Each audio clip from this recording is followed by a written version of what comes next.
United on the hunt for a new central midfielder, but of course we know transfer restraints will hamper our chances of getting one this January. No matter what Ineos do and what plans Manchester United have got, it's difficult. Have we already got a possible midfielder within our ranks who has just sprung back into action just now? Well, just now. I say today. Ruben Amorim was at Manchester United training ground Carrington today to watch the United under-21s beat Southampton 5-1. And in that game was a certain Mr Dan GORE. Yes, Dan GORE, the forgotten man, 20-year-old now and needing to make his mark now. It's now coming through or he's going out or leaving Manchester United. He's at that age. Hampered by injuries. We're going to go through all the details of his recovery, his return, his performance today and what he's done so far this season. And now Ruben Amorim can tap into the under-21s for someone who has already had a bit of first-team action already and is used to the big occasion. He was touted as one of the biggest stars coming through at Manchester United, but for that injury we might have already seen him. All the details on that as well. Manchester United going for a new goalkeeper. Yes, please, if you can. More details on that. We're going to go through the stupid transfer news already. We love Ole Gunnar Solskjaer. It didn't work at Manchester United, but what he's saying about the derby, we've got to love him. We've got to love him. A little bit of look into the Manchester derby. I did a video on the derby, actually at the Etihad. God, that was a scary bleeding moment. My God, that sends shivers down your spine being around that place. And it's not because of awe either. It's just because you feel filthy. Like, honestly, I think someone left a message on the video I did saying you better go and bleach yourself off and have a shower after leaving that place. Honestly, it felt like that. It's horrible doing it. But for your guys' entertainment, I did it. So you can watch that a bit later. What I want to start with today, though, and what I'll start this evening with is, well done to Anthony Elanga, by the way. 93rd minute winner just now over Aston Villa, putting them above Manchester City into 4th. My God, Villa and Nottingham Forest going at it in that game, but Nottingham Forest in 4th place, City in 5th. Man United could end City's season literally tomorrow. That's how big it is, and this is a derby of derbies right now, isn't it? But moving forward, back into Manchester lads, local lads in that under-21s in Manchester United's academy today. Because United have cut, or Ineos have cut all footage and expenses for the academy. It's pretty crap, to be honest. And it's very rare now that you get to see Manchester United's under-21s unless it's a certain cup tie or a game at Leeds Sports Village. Well, United are playing more games at Carrington now, even at the under-21 level, which is a shame because you can't get access. But what that does give is our head coach, Ruben Amorim, the opportunity to throw his eye over some talents in and amongst Manchester United's under-18s and under-21s today. So the under-21s, these are the players. Now, we've got a few. Ibrahimov, 16-year-old. Obviously, Obi Martin, Kakonke, 16 and 17-year-olds in the under-18s at the moment that are killing it. But you go towards the under-21s for ready-made now, I feel. And you have the likes of Wheatley there, players. He scored again today in United's 5-1 win. But one player that came through in that game and shone above everybody else with another goal this season and 2 more assists, captaining the side and running that midfield again through that 6 and 8 role, which he plays really well. Straight back in to Manchester United's academy under-21 sides, Dan GORE, a player that should have already made more appearances for Manchester United's first team. He is, if you want to say this, whereabouts is he with his developments? I think he's ahead of Collier. That's how far ahead he is. Only through last season's injuries when he went on loan at Port Vale and having that horrendous shoulder injury, which has just completely curtailed the back end of his season last season and then into the start of this season as well. If you remember, he was on the bench in one of the Europa League games for Manchester United this season, but he has had issues with that shoulder problem. Now getting a couple of 90 minutes games near enough consecutively for Manchester United's under-21s. Good signs that Dan GORE is on the way back and he's finding his feet instantly back in the under-21s. And I said, the main thing about this is that Dan GORE is now 20. He's at that age. When you're at the academy level, you go through your teens, you've got all the excitement, the hype, and then all of a sudden, bang, a decision needs to be made. It's like right now, we're looking at Obi Martin. He's just turned 17. He's got years.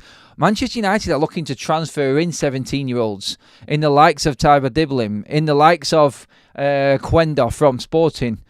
these players have made it. These players have actually made it. We just bought a 17-year-old in Diego Leon from Paraguay.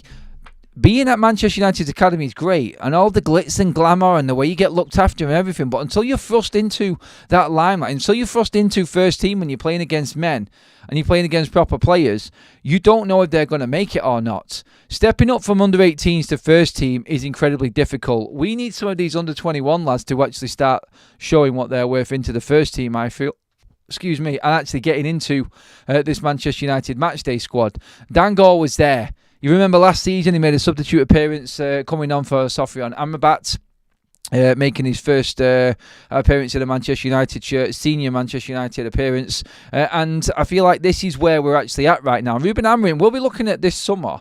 Not so much the summer, but the January transfer window. Now, United actively are trying to move on the likes of Antony, the likes of Rashford, Eriksen, all if possible this January. Now, it's highly unlikely that Rashford's going to go. It's highly unlikely that someone will pay money for Antony. I mean, Ineos will be pulling off a miracle if they manage to get that done. But the likes of Eriksen, who is clearly a non-starter for Ruben Amorim in his side, and today he's watched Dan Gore completely boss a game. Yeah, it's only under 21s, but that's what you have to look to. That's the level next down. And they're the ones that you're expected to step up. Are they ready to step up? Can they do a job? Well, you've got Collier there. You've got Dan Gore there right now. I actually think Dan Gore was a better player than Collier coming through. Personally, for me, from what I watched, that's only my opinion on that. But when you're not fit and you're not available, you tend to get forgotten about. This is it. It's do or die moment for Dan Gore right now. And he's just hit the ground running this season, and thankfully is now in the manager's eye.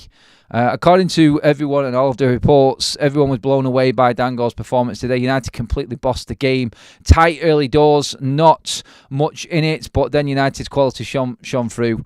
Tyler Fletcher this time, not Jack, scoring the goals. Morehouse getting a couple of goals as well. Wheatley and Dan Gore himself with a well-drilled shot into the bottom corner. So fantastic to have him back. And you've just got to start thinking like Dan Gore right now, in pulling up trees like that. He's in line to come into United squad. You've got Collier already there. You've got Seko Kone coming through as well, who is just currently injured at the moment, obviously, and he's going to be back in a couple of weeks' time, apparently. So you've got that coming through in midfield.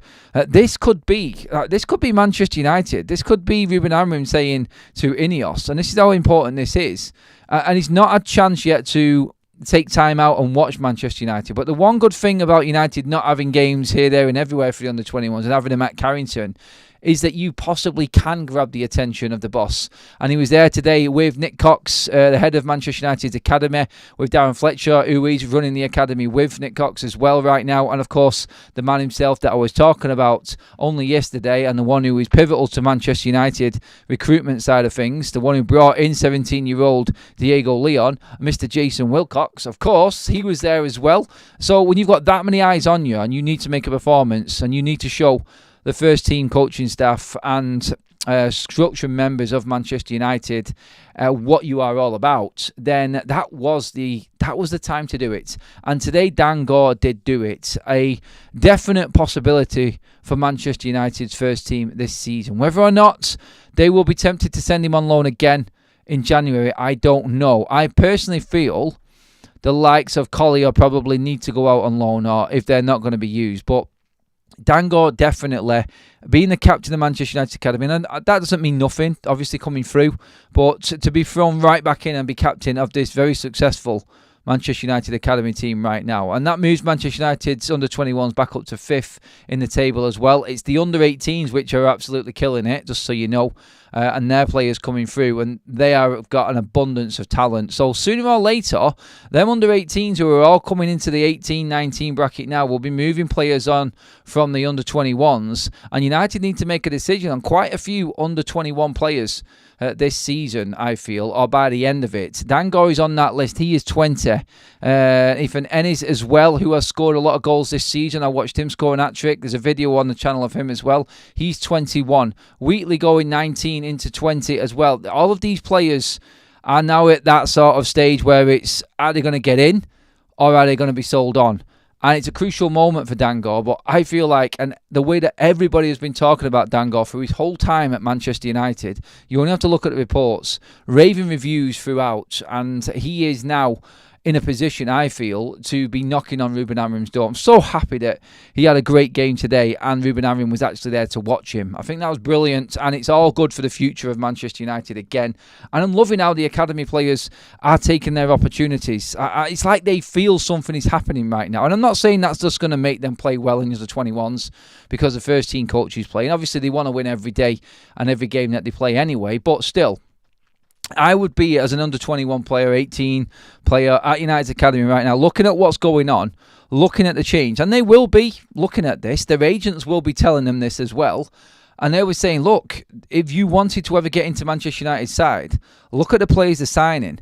If you're going to knuckle down and do something, or if you're ever going to take an opportunity to break through, this is the time right now. This season, this moment, from now until the end of this season, is crucial because United will go out and recruit. We've already seen it now with what we're bringing in with Leon coming in June, obviously, when he turns of age at 18. And that's a player United have spent money on who we're expecting to bring into the first team. These academy players need to hit the mark now, and this is crucial for them.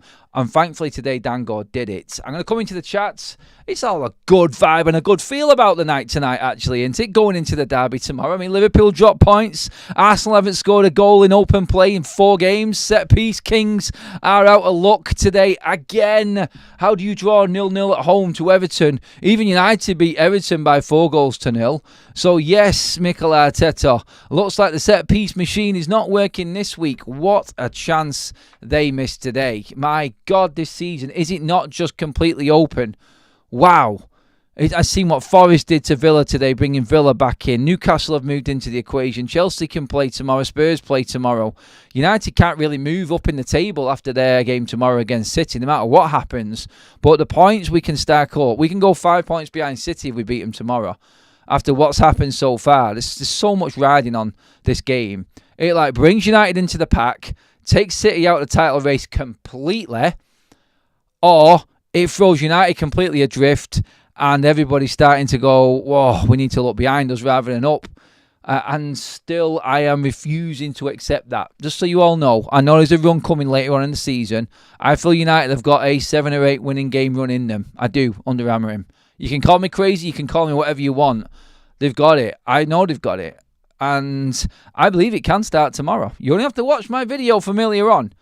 Outside the Etihad. And again, like, no one's giving me enough props for actually being outside the Etihad. I mean, come on. Seriously. Like, honestly, you ask Kaz, like, we were coming out of there, like, honestly, the chills that were coming down our spines as we were trying to walk out of that place. And that wasn't because of the breeze that's always bleeding there at City Stadium. And it was just rolling through that pathetic new stand that they're building to try and look like a proper big club with no chance of filling it. I'm going a bit too much there, aren't I? But no, it was just because it just felt wrong being there. Like, oh, God. Right, I'm going to get into the chats anyway. Let me talk. I mean, if there is any academy players out there that you've been watching, there is a lot of academy lovers within our community here on FUTV. So if you have been watching anything today, let me know. Give me your thoughts. Even the likes of Arsenal, get a general chat going. We're here to talk about all football as well. I'm just loving the fact that we have got a man at Manchester United now who is going to change everything about what was done before, or everything that was wrong before, by just doing what he knows best, which is bringing young players through, which is developing players, which is sieving out the crap. This is what I said. And the key thing about everything I just said, Dan Gore and everything like that, you can sort of take it with a pinch of salt if you want. You can say, I'm blowing smoke up the kid's ass. It's never going to happen. You can say all of that if you want. Like, honestly, I don't care. Go for it. But honestly, the biggest thing about all of this today, and the one thing to take from everything that I've said, is that he was there with Fletcher, with Cox, but most importantly, again, the man who's going to be running the show behind him, Jason Wilcox. Jason Wilcox is key for Manchester United. I keep saying it. I keep saying the same. Wherever Amorim is, he is. And he understands and he wants to know how Amorim ticks and thinks. And that's the biggest thing to take from this. More proof than that was there today. And evidence. If he's going to go and watch the academy, I'm going to go and watch the academy. I was sat behind Will Cox, who was at Huddersfield when we went to watch the under-21s on Malassia's first game back a couple of weeks ago. Will Cox there. Again, he's everywhere. He knows everything that's going on at United, and he's only been in a few months. Every single under-18s game, under-21s, wherever he can be. Yeah, you could say that that's his job and he's got to do that, but it's there being there with Amorim, I feel, and understanding what he wants and what his opinion is and what attributes he likes in a player. That's the one, and that's the key to that relationship from Ineos to Amorim. To Amorim not liking a player and Wilcox being behind him and backing him and telling the powers that be that it's that player, it's not the coach. It's him, it's him, it's him. Do your business. Get them out of the football club. That's what's important. And I feel like that now, honestly, I'm really confident about Manchester United's academy players right now. Really confident that we have got at least 2 or 3 out of the crop from 18s to 21s that can really have an impact on Manchester United. It may not be world class, but I'm talking right now. I'm talking like the sort of Phil Neville's, Nicky Butts, these type of players, Scott McTominay type of players that you know are going to come in and give you value to a match day squad or a first team squad, but could also in time probably earn you a little bit of money as well. And you know what? Treated right and not treated like the last academy players over the last 10 years have been, then you might actually get more out of him. I'm just happy that the structure is working with Ruben Amorim on this. And that's the most exciting thing to come from Manchester United, apart from the derby tomorrow when we beat City. But yeah, I'm going to get into the keeper talk and everything as well soon. Who is that? Thank you for all the likes. Well over 100 already. We're on our track to meet that 200 live like mark. Over 900 in the room. Thank you for a Saturday evening and a late show as well. Congratulations to you guys. Well done, everybody. Thank you for being here. I very much appreciate it. I am on one of them. You can tell tonight, can't you? Like, I'm just not shutting up. I apologise. Into the chat we go. First of all, London, thank you so much for donating that membership. That's gone to Jay. Is that Jay? JL Ignition? Is that? Yes. Oh, J Ignition. Sorry, it's a capital I. Apologies. I can't see it there. Louise in the chat. There were many concerns that the youth would be ditched after Erik ten Hag left, so it's really lovely to see Amorim attending the games and taking it seriously. Look, this whole myth of Erik ten Hag being the saviour of Manchester United's academy is complete and utter bollocks. Like, he's so lucky that he had the likes of Garnacho and Mainu coming through. By the way, Dan Gore was part of that as well, and that area of players coming through at Manchester United. The Garnachos, the Mainus, he was part of that. He was in and amongst that until his injuries really curtailed everything for him. So, yeah, that's where he's coming from. He would have been another one that was making appearances here and there as well. I guarantee, honestly, he's a good player. Very good player. I'm excited that he's back. But in terms of Ten Hag, no, it was Nick Cox who changed everything at Manchester United and Nicky Butt. Them two specifically, Nicky Butt first, and their effort to get Manchester United moving again at the academy level was exemplary. It really was. I've interviewed Nick Cox. I've interviewed Travis Binion at academy level. I've spoken to them personally. I do still exchange messages with Nick Cox every now and then. Manchester United's head of academy. He's doing brilliant work there. He is the exact man that Manchester United need there right now. And before Erik ten Hag came in, don't forget, Manchester United won their first FA Youth Cup in 11 years. Before Erik ten Hag came in. It was at the final. Garnacho scored the penalty. 11 years. So put that down on Nicky Butt and Nick Cox. And now Manchester United are taking advantage of that. And the new structure should be doing everything in their power to look after the Manchester United academy players. Because it is going to feed that first team. It is going to play a part. The biggest Man U channel is so toxic. I swear people need to start calling out this guy. I'm obviously not the biggest, so Michael isn't calling out me, but I think I know who you mean, Michael. You go for it if you want, mate. You're not going to get anything against that from me. You got Raws with a super chat. Legend. Thank you, mate. Adam, is Die Hard a Christmas movie? Someone been talking to Kaz in the chat on this? We had a bit of a debate about this before. Yes, Die Hard is a Christmas movie. Yippee-ki-yay, motherfuckers. Yes, it is indeed. So is Gremlins, by the way. No, it's not. But there is films that come out at Christmas. Yeah, no, Die Hard classic. I said to Kaz, like, when I'm finished tonight on the show, I'm coming downstairs and you need to have picked a Christmas movie that we're going to watch. And guarantee it's probably going to be Die Hard. It has to. It's a classic, isn't it? Anyway, we're not getting into that, so we're not getting into it. The chat is a bit spammy, apparently. Come on, mods, sort out them spammers, please, in the chat. Let's get into some serious conversations. Director of Football is in. The key to Amorim's success will be power to remove toxic players that refuse to adapt to his system. Managers being good or bad in the past, every manager has failed due to the players' contract powers. Well, that is down to Ineos now, and that is the difference. They're not going to stand for it. If they have to pay players stupid amounts of money and they're not going to perform, Sir Jim Ratcliffe will not accept it. It's as simple as that. It is clear as day. That is never going to happen now moving forward. And Manchester United have an academy coming through to replace certain players as squad players and release all of that money and stupid wages that have been paid to players that really just aren't good enough, are they? They're really not good enough. So looking at it that way, I would say right now, I'm confident that Director of Football, that is what is going to happen under Ineos. I heard a guy said Erik ten Hag is the reason why the under-18s won the Cups. Really? He wasn't even here. I don't know who said that one. But yeah, some people don't know Manchester United's academy. Just listen to the hype and what was said. I like to go into detail. As you all know, I like to go and watch the under-21s, the under-18s when we can. I have been to quite a few games this season already to catch an eye of some of the players. And there are players there. There is talent in this team and in these squads. Under-18s and under-21 level. There really is. Let me just get another one out here. City is small time. They've got Curly Watts as a celebrity fan.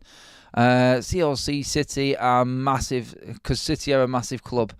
Graham is getting himself worked up for the derby. I like it. Come on, guys, let's get some City banter going as well in the chat as well tonight. Gehan is in. The biggest Man U channel doesn't mean it's the best.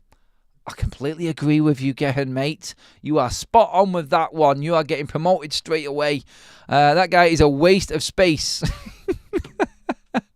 It's about the quality of the content. This is why I'm here for FUTV. Pure class, Adam. Now hit that like button. Well said. And on that note, we are creeping towards that 200 live like mark. So thank you, everybody. Keep them coming in. Adam, Obi Martin, how long till he starts knocking on the door of the first team, do you think? The Dark Muppets rises. He has to make the 21s first. He's had one appearance for the under-21s off the bench. He did set up the winner for Ibrahimov the other night against Rochdale, so positive. He had an impact straight away, but he's still not getting a full 90 minutes for the under-18s. He has been looked after and eased in, and I mean eased with the biggest of eases as well. He has not been rushed one bit. He's still scored more than he started, so that's positive at that level. And he has just broke the academy level record for scoring goals before he turns 18. So they're positive signs. So he is the all-time record scorer of under 18 level in the history of English football. So that's a good sign, definitely. But not yet. I don't think you'll see Obi Martin this season. I'm pretty certain of it. Into the summer, I would love to see who goes on tour with Manchester United. I really would, because I don't know how quickly we're going to get our business done. I don't know if we're going to have any new players on the tour this season when they go out. I expect a lot of Manchester United's academy players to be out there. And the bonus of this summer is there's no international tournaments. So it's a full pre-season. It's a full pre-season tour. And we should be taking quite a few players on it. And I think United will be playing more games as well. So going to be really interesting to see where Diego Leon comes in. I'm just talking about Dan Gore. We've got Ibrahimov. We've got Max Okone. Seko Kone as well. Obviously, the likes of Biancheri, Scanlon. Oh, there's so many academy players that could get game time in Manchester United's pre-season tour or pre-season. So I would say look towards pre-season for Obi Martin. He may not even make that. He's not there yet. I'm just telling you, I'm just going to be honest and leveling up expectations. Don't expect to see Obi Martin this season, I don't think. I really don't. There's too much pressure on, and there's too much for Ruben Amorim to work out to be throwing in a 17-year-old into Manchester United's number 9. I really do think he's looking at Højlund. He's trying to nurse Højlund. He could have done with something different. The only thing that makes me feel like any striker from Manchester United's academy could come into the matchday squad is if something happens in January and anybody's sold, which I don't see coming. We desperately need a 9. But what you got to remember is Wheatley again scored today. He could come through at any point as well.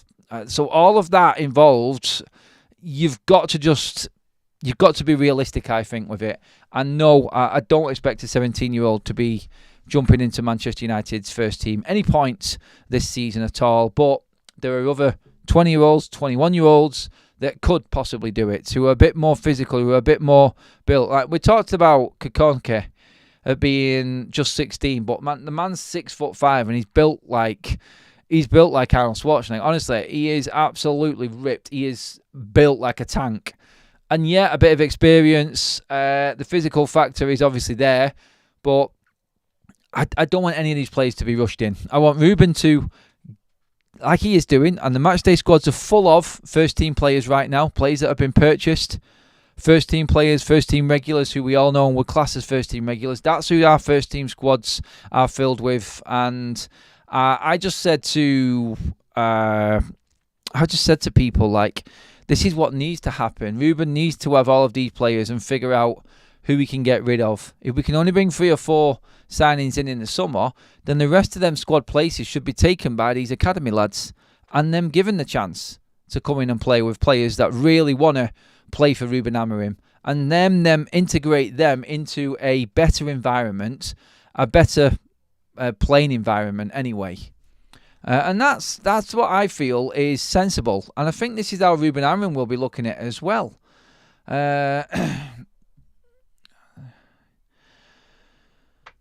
Okay, let's have a quick look there. Just checking if anything else had come through there. Just bear with me, everybody. Mike Fergus, hello to your mum as well. Thank you for sending the message. You're going in for a heart operation. Hope that all goes well.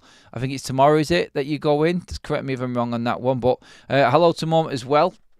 Hope you're both doing well. Thanks for tuning in and watching. Almost at 200 likes as well. Still well over 900 in the room as well. Thank you, everyone. Keep them likes flying. We're almost at 200. I want to move on, and I'm going to keep your comments coming in throughout the show. There is a team in Brazil who have won everything. They've won the Cup. They've won the Brazilian League. And their name is Botafogo's. I think that's how you say it. Botafogo's goalkeeper. I've probably said it wrong, but it doesn't really matter. Their goalkeeper, who is John Victor, is apparently on Manchester United's radar to come in and challenge Andre Onana. We need to be looking at another goalkeeper. I'm going to say this, and I'm going to keep saying this right now. You are not going to be able to train out of Andre Onana them flaws that he has got in his game. I'm sorry. It's just not going to happen. You're not going to be able to change that mentality of that man. You're going to be able to maybe strengthen him up, change the way he comes out to stop shots, but he's going to have that brain fart moment continuously and continuously and continuously. It's going to be like a recycling system in his head of going, I've had a good few months now, I'm okay, I'm a bit braver. There you go. Hands a goal to somebody. That's going to keep coming every single week. Honestly, I'm telling you right now, United need another goalkeeper. Andre Onana will not get his hands on the Premier League trophy. And we can look further down the line if we want at this. There are plenty of players that are not going to lift that trophy for Man United, that are going to play a part, but are not ultimately going to be part of what's happening at the football club. Even if United are going to lift that trophy, like Omar Barada said, in 2028, there's going to be plenty of players in this current squad that are not going to be anywhere near it. Andre Onana, I don't think he's going to see out the next 2 years as Man United's goalkeeper. I don't. I think a change will come. You cannot rely on someone like that. You can't. So Ruben Amorim, after his mistakes in the Nottingham Forest game, was there to tell everybody, don't forget he saved us against Ipswich. Ruben Amorim, after Andre Onana's mistake again against Victoria Pilsen, this has happened before, and we need to try and get this out of him. He's already clocked it. Marcus Rashford needs to be Marcus Rashford. He has to want to be Marcus Rashford first of all. He starts a game, he scores 2 goals. Something else happens, you don't see him for 2 games. He then starts a game and he's hauled off after 55 minutes. Ruben Amorim is a different level. Ruben Amorim remembers, and he is noticing things straight away and trying to nip it instantly. Instead of letting it drag on, we'll keep playing him because he will come good eventually. Those are the words that came out of our previous manager's mouth, by the way. Don't forget that. Don't ever forget that. And that, for me, is the difference, the complete difference in what we're dealing with right now. It's a different animal altogether in Ruben Amorim. And I feel like we have got the exact man that we need at the helm at Manchester United in Ruben. And I cannot wait. I just cannot wait for him to get to grips with everything in this squad, then get his players in and just see Manchester United challenging again. He is definitely going to take us there. I'm confident in it. And look, I don't care if you clip me up and then throw it right back at me. I am positive when I see positivity. I'm positive and I'm encouraging when I see things that encourage me. And I do see things like I just explained with the academy and the connection between Amorim and Jason Wilcox and what they're doing. If Wilcox is now solely in charge of recruitment, which he said that he is, Vivel reports to him and then they report into Omar Barada, and he is understanding of what Amorim wants, he is exactly why I am more confident that United can move forward and why Manchester United will get better under Ruben Amorim. Let's get into the chat anyway. Let me know if you know anything about this goalkeeper at all. Are you a South American football fan? I am personally not. Don't get me wrong. I think some of the players coming from there are absolute quality. But yes, Alex Nixon reports via Sports View that United are now linked with Botafogo Brazilian shotstopper John Victor. Known for his impressive performances in the Brazilian League, Victor was instrumental in Botafogo's success, helping them to both the Brazilian title and the Copa de Libertadores. I'll say it quicker because it sounds like I'm saying it better. But yeah, another tongue twister there. But that is their big cup over there in South America. I do listen to a lot of Tim Vickery on TalkSport when he's talking about the South American Football League and players that are coming through and impressive teams and things that are actually happening over there in South America. And yeah, this is a well sought after goalkeeper. Let's be honest, when it comes to Brazilian goalkeepers, Edison, Alisson, I'm looking at them and going, if there's another one on the way, maybe United should be all over this because they have got a good record.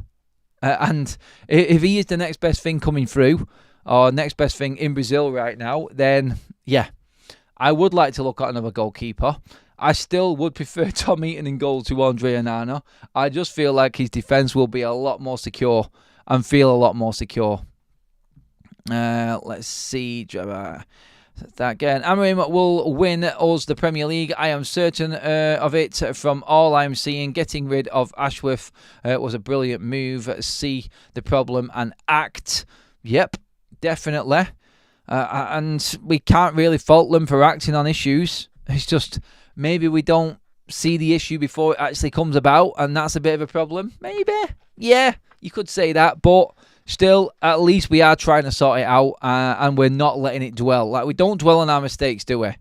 We don't. So, yes. Unai Simon is a class keeper. We should sign him. I like Simon.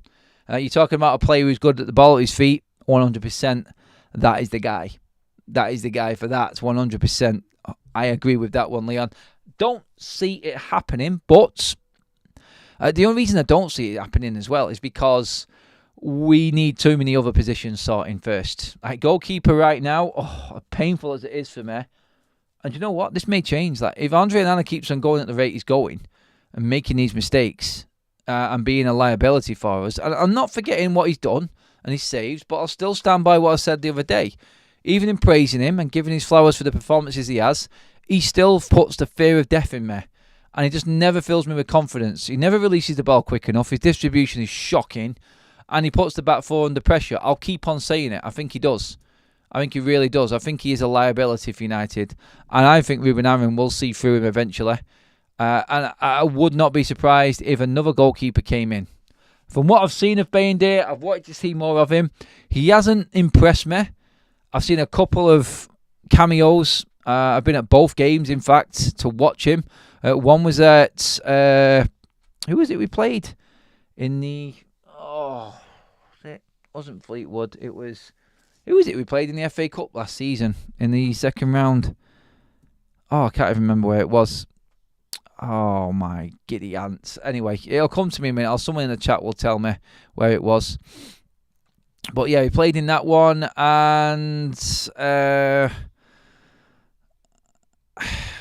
let's just say, yeah... No, I can't remember it. It's going to do my head in. No, it wasn't Wigan. It was the one after that, Kaz. Graham says, Adam, there is stick coming De Ligt's way for not showing for the pass. No, completely wrong, Graham. Completely 100% disagree with you on that situation. It's down to a goalkeeper to tell his defenders no. I'm sorry, no, it's not the defender. And Ruben Amorim did say that we're passing it through De Ligt. But the goalkeeper needs to understand that situation. If it's 4-on-4, you don't make the pass. You don't make the pass. It's as simple as that. You've got to understand that situation. So it's all on Onana. I'm sorry. It is. And that's the defenders, centre-backs club coming in on that one there as well. I'm not having anyone telling me as a centre-back that it's my fault for the keeper making a bad pass. The keeper sees everything. The keeper knows all. And the keeper has to make the right call. Adam, I had a feeling Onana was not the guy. Onana will always make stupid mistakes. I thought we bought him because he was a ball-playing keeper. Bayendire has hardly played, so he's not going to be top. No, he's not, is he? It's not happening. Look, that pretty much is your update tonight, everybody. I just wanted to put out the live. I know it's a bit later. I did want to watch that Villa and Nottingham Forest game. So, yeah, I need to just check out competition and catch up with what's actually happening with teams above us, just for my own sort of knowledge and going forward and my information. But, yeah, Newport is the one. Newport, yes. God, how come it took so long to get that out? God, I remember being there watching Bayendire, yes. Bayendire, honestly, from what I've seen, he's not the one. I wanted to see more of him. Maybe he would have grown in confidence. I've just kind of given up on him, and I feel like he could be gone in the January transfer window. And do you know what? If we can sell him to make money, sell him. I would rather see one of the academy players. Maybe me could come through next to Tom Heaton behind Andre Onana right now. I mean, that might be a smart call, but hey, we will see, won't we? We will see. But, yeah, I don't believe that he is going to be really making Ruben Amorim make any calls anytime soon, that being Altay Bayendire as well. Oh, quickly, yeah, again, our partners here on, before I go, that is, our partners here on FUTV. I'm just trying to find my actual picture there, sorry, yeah. The latest prize link is in the description right now. Grab yourself tickets to be in the draw to win a Wayne Rooney, Teddy Sheringham, Dimitar Berbatov signed Manchester United shirt. The draw is on Monday night. Tickets are available now. You can see the price there. Spend what you can. And don't forget, tomorrow, if you are a member, you're going to be in draw to win tickets to this draw because I am giving them away after the game against City tomorrow. Win, lose or draw. I promise you, I'm not going to let my mood dampen everything that's going on. We are going to be doing this giveaway tomorrow, courtesy of the Honest Tiger, our member who always donates for us as well. So that is happening tomorrow. But for now, that's all done. Have a fantastic evening, everybody. Go and get yourself a beer, put a Christmas movie on, get yourself settled, relax. Tomorrow is going to be carnage. Tomorrow is Derby Day. So go and enjoy yourselves tonight. Do what you got to do. Do whatever you've got to do to make yourself feel ready for tomorrow. That's all I'm going to say. Make sure you give the video a like on the way out. Subscribe to Forever United TV, and you will be kept fully up to date with everything going on with your beloved Manchester United. But for now, that's it. Derby Day tomorrow.